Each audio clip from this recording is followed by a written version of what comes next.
Marami sa ating mga Pinoy ang masipag, madiskarte at determinado sa buhay. Pero bakit parang laging kapos sa pera? Baka may mga paniniwala tayo tungkol sa pera na mali at ito ang humahadlang sa pagyaman natin. 1. Bahala na si Batman. Ang paborito ng maraming Pinoy, bahala na si Batman. Akala natin, okay lang na hindi magplano basta't may tiwala. Pero tandaan, ang pera hindi dumadating sa dasal lang, kailangan ng diskarte, plano at aksyon. Ano, masama ang pagiging mayaman. May mga nagsasabi, ayoko yumaman, baka magbago ako.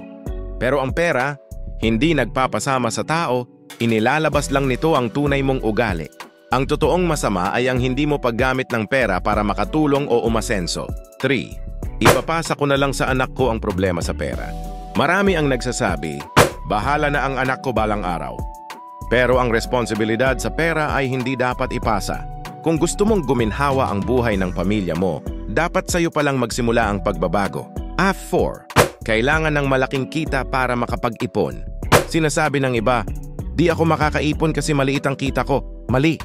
Hindi kung magkano ang kinikita mo ang mahalaga, kundi kung paano mo ito ginagamit. Kahit 20 kada araw kapag consistent, lalaki rin yan.